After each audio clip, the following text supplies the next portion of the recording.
And we're back.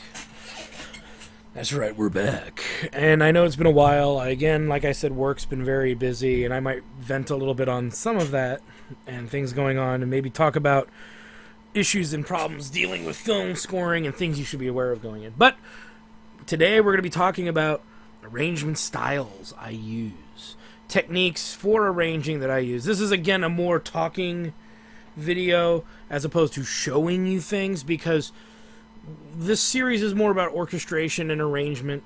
And for the art of arranging, there's many different styles that people use. I'm going to discuss three primary ones. I might squeeze a fourth one in there, but it's not a common one, so I don't really affiliate it with the process. But I'm going to talk about arrangement styles I personally use, and techniques to figuring things out. How to kind of teach yourself certain abilities and skills regarding arrangements. That was my phone. And regarding arrangements and other... and other arrangements, and like the way I go about doing it. I was checking to make sure it wasn't work. Because they canceled a studio thing today, so I was able to get some free time to do this. And I'm like, if they're calling me back to come in at the last minute, I'm going to be pissed.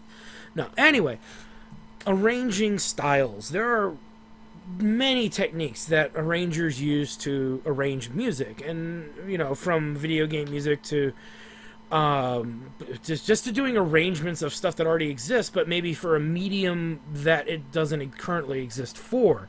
So there's a lot of orchestral pieces that are converted into concert band pieces, and the reverse could be said. The Lord of the Rings Symphony by Johann de May, 1988, was originally a concert band piece. That just happens to be a much better orchestra piece than it is a band piece, in my opinion. There's some Peter Schickele stuff that's been converted from band to orchestra, which is always fun. Who doesn't like P.D. Kubak? I mean, come on.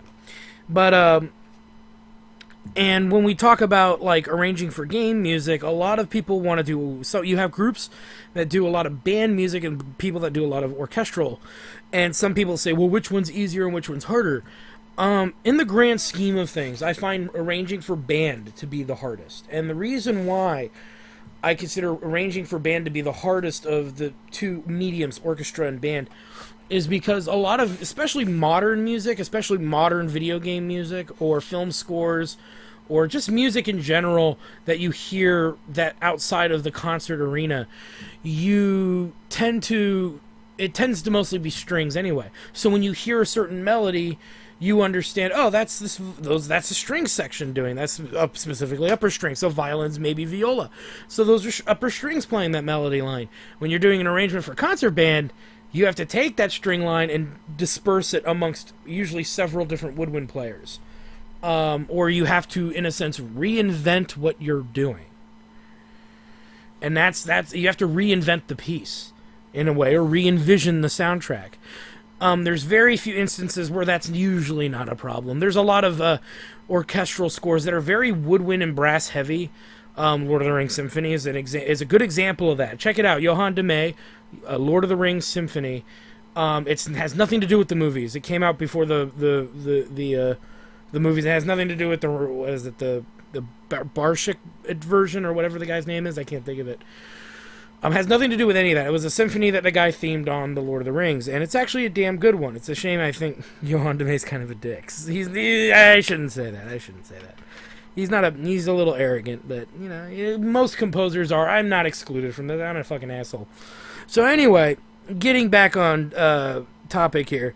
So I will show you arranging for orchestra, and I'll show you arranging for woodwinds and brass, and we're going to cover all of that in our whole section on orchestration, and it's going to be a video of every section of instrument. Each instrument is going to get its own video to some degree. Or I might combine a couple sections that share a lot in common, like maybe bass clarinet and bassoon I'll put in the same column, because though they are very unique instruments and their techniques are unique, what they can do is unique. If you watch the clarinet video I do, then you'll know what the bass clarinet can kind of do. And bass clarinet will cross into both, like the bassoon video and the clarinet video, to a degree. Or I'll tug it into with the contrabassoon or something. We'll work it out. I'll work it out. We'll work it out. It's a team effort here, because I listen to your comments in the below and I try to work out as best as I can. So arrangement styles, when you're taking, let's go back to video game music, because that's what this series is about. When you're arranging video game music, it depends on what generation of console you're working with. I pulled out the Moon theme from DuckTales. This is part of a medley that I haven't combined all of it together yet. It's still a work in progress. But I based this off of the original Nintendo theme. And so, sitting down with the Nintendo or a MIDI file, you can sit there and listen to it, and you can pick out the melody, the harmony, and all that other stuff. All that other good stuff. And, you sit down and you can figure out the chord progressions. And the primary means of arranging is done by ear.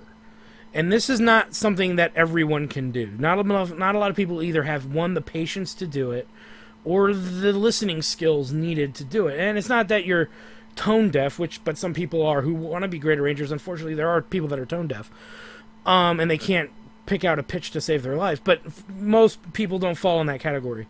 But it takes a lot of patience. And what it is as you practice the skill, it's a trained skill. As you practice it, you get better and better at it. You get better and better recognizing the things that you're hearing, and then you apply it forwardly. And what you're doing is usually you pull an instrument out. In the case of DuckTales theme, oops, screw you, Apple, nobody likes you. Yeah, that's gonna happen. Maybe I'll cut it out. I might just not have enough time to do that. But you got to see something goofy. So when it comes to figuring out the sounds, with woodwind instruments, I can pick out any of my woodwind instruments, whether I'm playing bassoon, clarinet, English horn, oboe, flute, saxophone, whichever I have readily available when I get in the mood to do it. I'll sit down, I'll listen to it, and I'll sit down and emulate it. One of the earliest pieces I remember arranging as a kid, and if you watched my discussion of the Final Fantasy franchise, I owned a Super Famicom growing up, and I owned a Famicom growing up, and one of the games I owned was, it was Final Fantasy V, and there was a song that I really liked in it, and it was simple. It was very, very simple, and it was not a place I'll return to someday. That's Final Fantasy IX. Home Sweet Home is the way I remember. Is the name. I could have gotten it wrong, but it's the one I usually affiliate with it. Do do do do do do do do do do do do do do do do do do.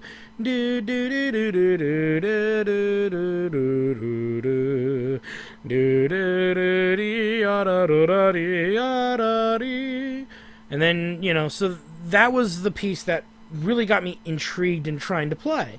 So I'd whip out my saxophone. I was in 6th grade, I think, when that game came out. I whip out my saxophone and I'd sit there and try to play it. And saxophone, it's in 5 sharps, which at the time was a little out of my comprehension that there was it's like, oh my God, almost all the notes are sharp. But I figured it out, and it was trial and error. But what I was doing that I didn't know as I got older was that I was teaching my ear to pick out pitches.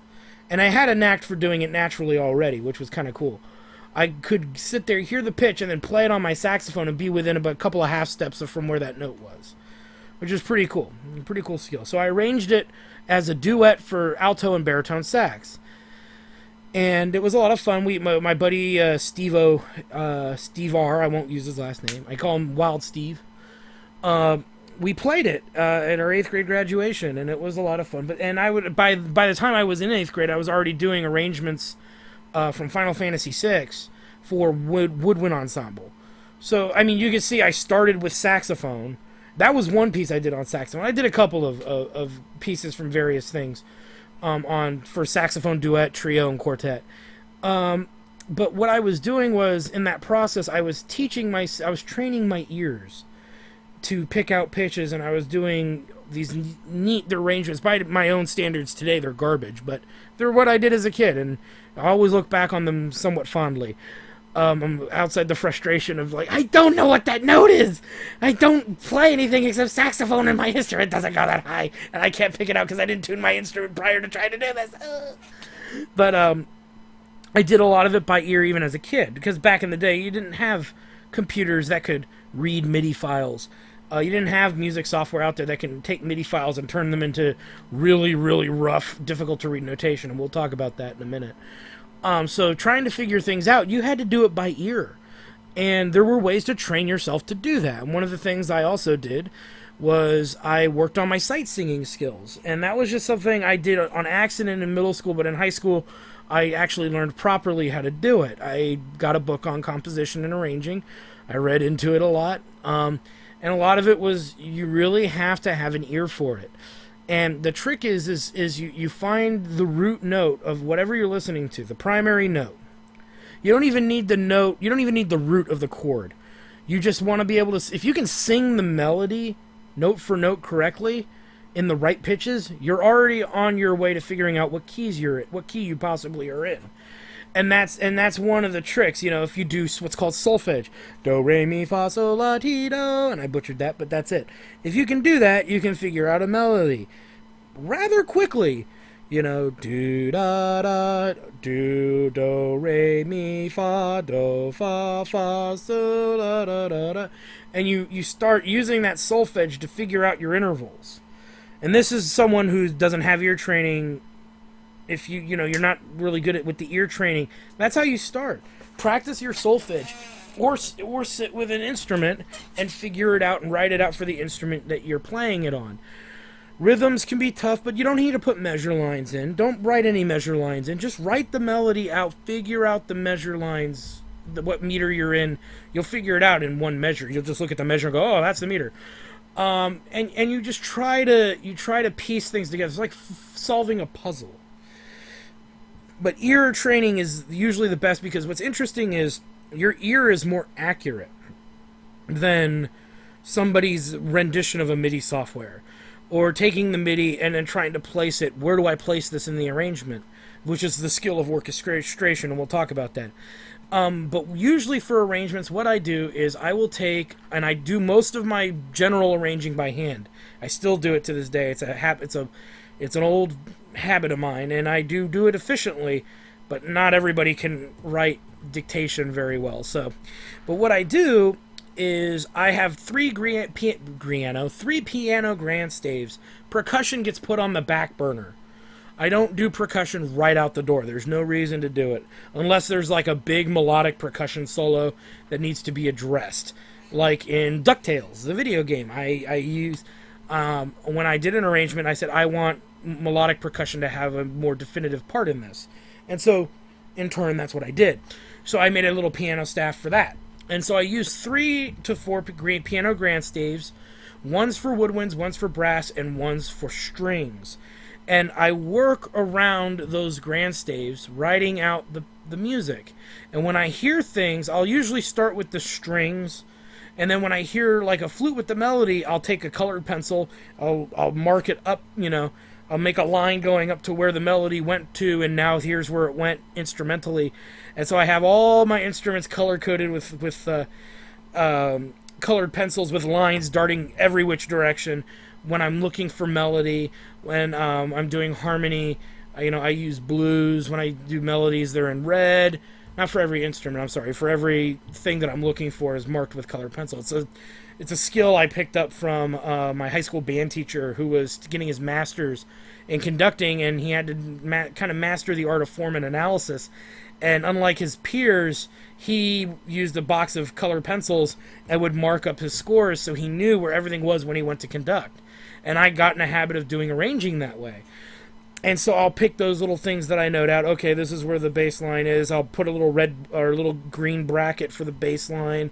The red line is the melody, and I'll show where it moves around the different sections of instruments. I don't mark who's playing it yet. And with blue, I usually put like the harmony. I have it's purple for counter melody, and so that's all kind of in there. The more complicated an arrangement is, the more colors I use. So that's kind of why, again, this is more of a talking one, because I can't show it to you. I don't have a camera to show it to you with right now. But that gives you an idea of the doing it by ear. And usually I do melodies first. I always arrange the melody first. I may not even arrange something from the beginning of a piece. That's another thing. Sometimes the openings to something are a lot harder than the middle sections, where the melody is, where the development is. And so you find the primary theme that you're looking for. Let me think of an example here. It would be Final Fantasy VIII's Liberi Fatali. You could do it that way. Da da da da dee da da da dee da dee da da da da. I'll write that before I write any of the shit around it. And I've arranged that before. It's one of those pieces you have to sit down and you have to approach it with a certain mentality. And that's the mentality I usually approach something that intricate. If I'm doing an arrangement of, let's say, Street Fighter, Guile's theme, ba ba ba ba ba, ba ba ba ba ba, or Sonic's Green Hills, da da da da dee da da da da, ba ba ba ba ba ba ba. See, I went on to something I shouldn't have.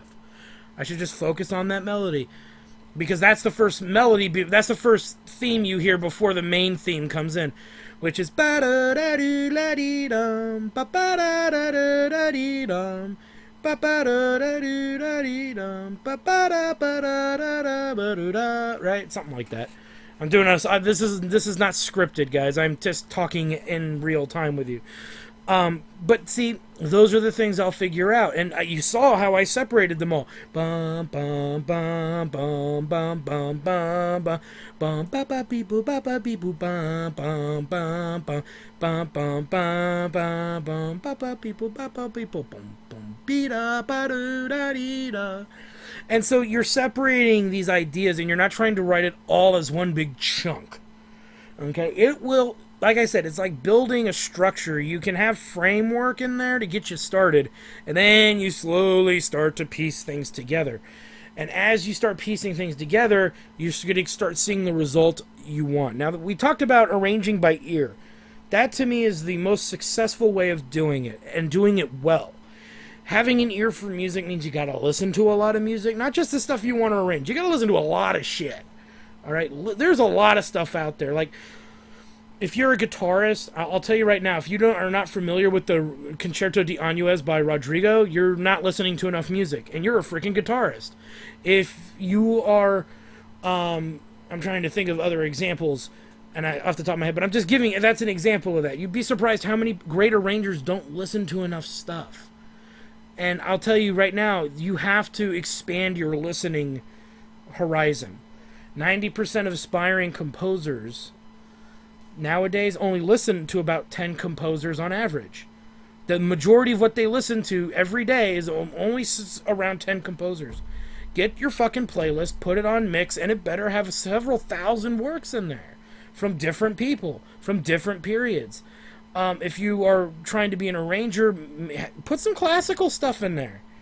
Put some concert band pieces in there so you can hear how people orchestrate things in the concert band. You'll be like, ooh, I really like that. Ooh, I really like that. Ooh, I really like that. Ooh, that was, and you'll hear these things more definitively when you go to your arrangements.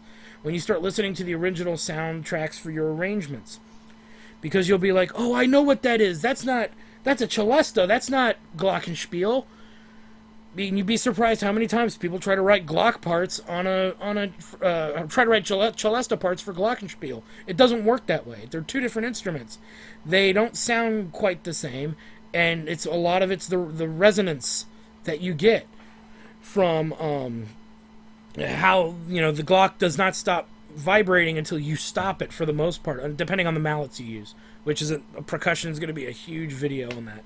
But just to keep things on track, that's why having an ear is so important. And there's ways to practice that, like learning solfege, singing melodies out loud. If you have trouble singing melodies, I suggest you buy scores to classical music pieces. You can buy pocket scores for about $15, $18 you can get them less than that, actually. You can get them for like $8 or $9 a pocket score. But you can buy scores to music without the parts. Even things like, they're like additional, want to buy an additional score? Yes, I do. Well, we don't sell the, a lot of places for modern music modern concert band music, and when I say modern, I don't mean atonal, I'm talking tonal music. You can buy a lot of the scores without buying the parts. So the score only runs you about $18-20. And then you can sit with a recording and really listen to it and look at it at the same time and see what people are doing. And this is a suggestion for you finding certain sounds that you like.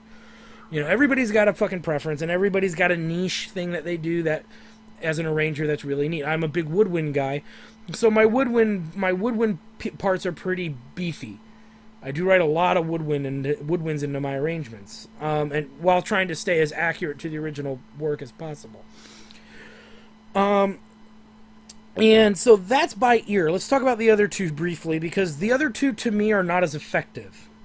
I noticed that it takes people a little bit longer to do arrangements this way. The other way to do it is to buy what's called a piano reduction or a piano arrangement. This is a popular thing, especially amongst video game arrangers, because most of the music doesn't come out for orchestra, so you can't buy a score, or their piano arrangements get published, or even fan arranged, that are pretty accurate to a degree of the original piece. They're in the same key with the same chord progressions, nothing really that augmented or altered, and you can get a lot of information that way. Again, it's like finding the pieces to a puzzle, and now you've bought the Cliff Notes version of it. You've got the pieces in front of you, now you just have to use your music theory skills just to figure out the chord progressions and to figure out the intervals and, you know, everything else going on.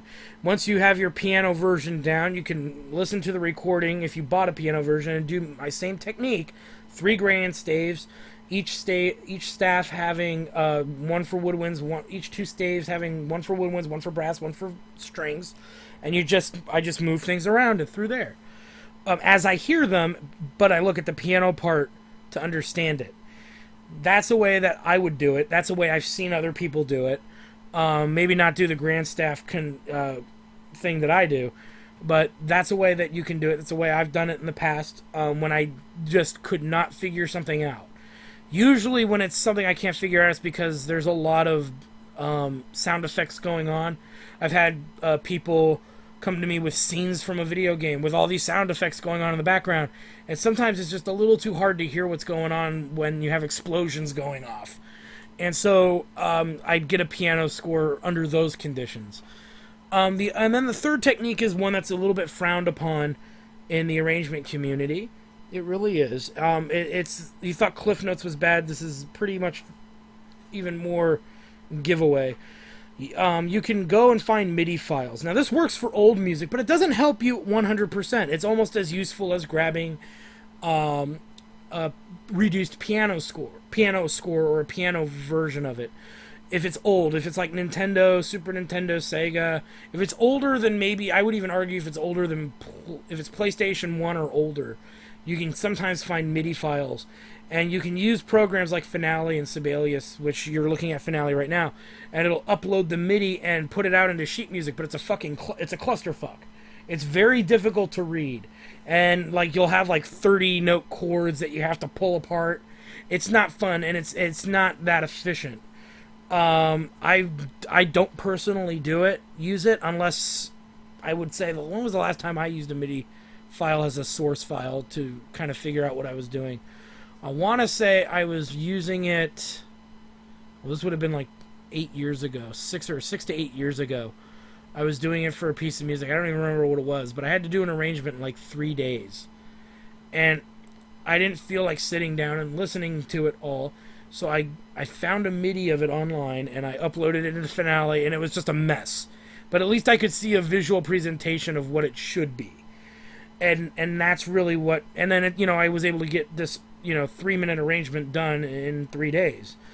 And I don't remember what it was. I think it was Secret of Mana, I think. And it was for a local high school's field show. And what happened was that the original arrangement that they were using was it was a ballad. It was Pollyanna was the original ballad. That's from Earthbound, and I'm adding it to this. I'm adding Pollyanna to this arrangement. I'm actually working on that now. And what ended up happening is it put them over time wise, and that they wanted something a little more serious too, for that for that movement. I was like, but everybody who doesn't love Earthbound, they wanted something more mainstream. So I said, well, Secret of Mana has ballads, and trust me, finding a slow, beautiful piece of music for the Super Nintendo or Nintendo is a hard fucking thing to do. It's not easy. You're pulling them from RPG games because they have those huge, dramatic, kind of political style of, music. And so it's just, as a heads up, that's what happened. So I did Secret of Mana for them, and they needed it in a couple days so they could have it ready for their band camp. This was, again, several years ago. And this was for a marching band, so again, that's a weird thing to do, but you know what? It was fun to do because I got to exploit the shit out of their percussion section, which really made the percussionists happy because they really enjoyed it because there was a lot to do in the pit, which is all melodic percussion and like specialty toys and stuff like that. Anywho, so those are the three styles that if you're trying to be an aspiring arranger for video game or film, because there are midis of actual films music out there, I know. There are a lot of MIDI composers who do what I already said. They use their ears, set in an instant piano, and they play it as they hear it, and it writes into the sheet music or writes into the software that converts it to a MIDI. So there's people doing some of the hard work for you if you know where to look. But again, the number one technique is to sit on your ass and do it by ear. I can't stress it enough. Definitely learn some solfege. If you play piano, you're already on a good stepping stone. If you play any instrument that is melodic, so if you're a drum set, if you play drum set, or you're a cymbal player in your marching band, it's not going to help you that much. But if you play a melodic instrument of any kind, you can really sit down and figure a lot of it out, one way or another. And hopefully I gave you some tips on how to do that. This is, again, like I said, a very short video on how to do these things. And I hope that it's enough information to kind of get you guys started.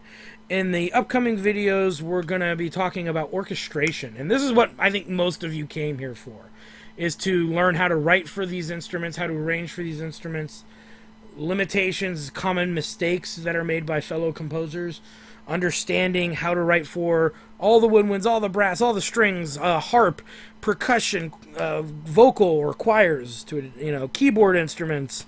I'll even throw in some stuff on world instruments if the series does well. If not, I'll cut forward into like a video on the do's and don'ts.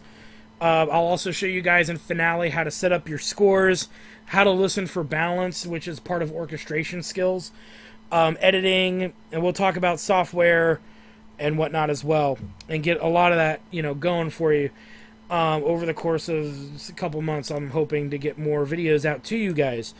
But those, again, are my arrangement techniques. I really, really strongly urge you to learn how to do it by ear. As stressful and as difficult as it is to do, it's a trained skill. If you practice doing it every day, you will eventually accomplish it. Start small, man. Do a piece with two voices, like I did. Home Sweet Home, or whatever it's called. Distant Homeland, whatever it is. I think that's an album, actually. Start with two voices, and then start with then go to four voices. Then you go to, like, Woodwind Quintet. And you start doing it based on what you hear. Just don't do virtuistic stuff. Some pieces to practice with would be that one, for example. So Far Away from My Home, Home Sweet Home from Final Fantasy V. Or you could do the Persona Trinity String Quartet. That's a quartet. It's just 4 instruments. That one's pretty easy to figure out. Or the String Quartet from Skies of Arcadia. That's another 4-instrument piece that could be done relatively easily. And then what you're doing is you're gradually working your way in adding more and more instruments. And hopefully during that time you're doing a lot of listening, you're doing a lot of score study, form and analysis study through score reading, and you're working on your solfege, so on the fly you can sing out loud if you're getting it right in there or not.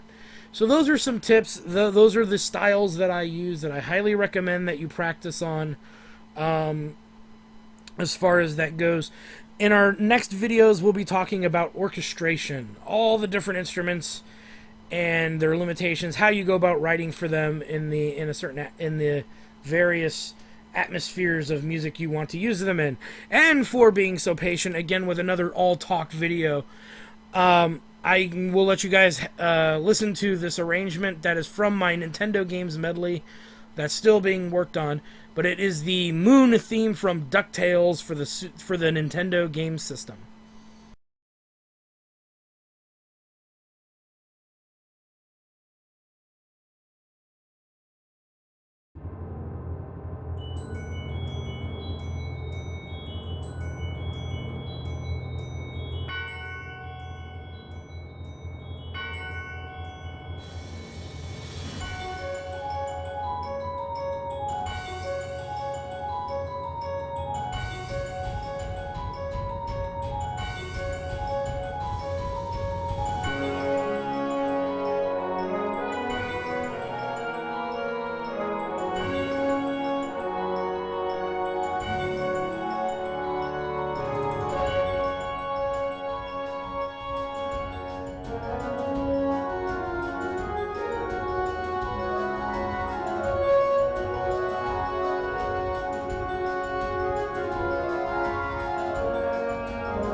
All right, so it's like I said, you got to hear the theme from Grandia. I'll probably pull out more of the medley stuff from different sections that I've worked on. I think Mario Galaxy's in there. Mega Man 2, the opening to Mega Man 2 is in there. And I'm going to do the Dr. Wily theme on top of that. I've done the Gourmet Race from Kirby's Dream Land. Pollyanna, I'm doing a concert band version of Pollyanna because I'm putting it in there. Earthbound needs more street cred, baby. I'm also going to do the Zelda 25th anniversary of Gerudo Valley as the closing section, and probably Final Fantasy IV's Rosa's theme, or Theme of Love, from Final Fantasy IV, and that'll consist the majority of the medley. I might put Kirby's Green Greens theme in there as well, and kind of maybe transition to it from Gourmet Race, but we'll see. It's a little early to be making decisions like that. But so anyway, hopefully I was able to kind of give you guys at least some directions, a direction or two of which way to go and how to start pursuing what you want to pursue. And work on your ear training. That's the big one. Work on your ear training and spend a lot of time, learning how to pick out melodies and harmonies and listening to directions that things move past the melody and past the pumping bass line. Oh baby. Those are starts. Those are really big starts to that. And that's how you will slowly start to be able to create what your works. And whatnot. So once I finish this medley, I was actually asked to do a Miyazaki medley, which would be all Miyazaki films. So if I get busy with that, again, I might have to take some more breaks and stuff. I know my videos are few and far between, but the orchestration videos will be a lot easier for me to do. They won't be nearly as long. And I will have demonstrations of stuff in Finale that I will we will write it in, or we'll alter something that's already existing in Finale, so you can see the different types of ways that instruments work, how you should go about writing for them, the things they can and can't do, and how to write for those instruments based on the grade and age level of who you're actually writing for. Because a lot of times, a lot of the arrangements you want to write for yourself, you want to write it as close to the original as possible, but at the same time, it's way beyond the skill level of, let's say, your local high school or middle school, or even your junior college, you know. But the goal here is to kind of help you guys learn the techniques that we use, that many of us who are professional arrangers and composers, we use to figure some of these things out in order to get more of this wonderful video game music out to the masses, because you're not going to always get them to plant their ass in a seat when they hear you're playing video game music. So you sneak it in a concert with other stuff, and they're like, oh wow, this is some pretty cool stuff. So anyway, thanks guys for stopping by. We'll see you on the next discussion on arrangements and how to do them and how to work on them, and orchestration videos that'll be coming up in the future. I am the RPG guy. We'll see you next time. Bye! Well, I hope you guys enjoyed that video. Please take a moment to check out more episodes from the RPG Guy, Tuesday Night Team Up, and more. And please subscribe. Always support the channels you enjoy watching, and while you're at it, follow us on Twitter, Facebook, and Google+. Keep on gaming hard. See you next time.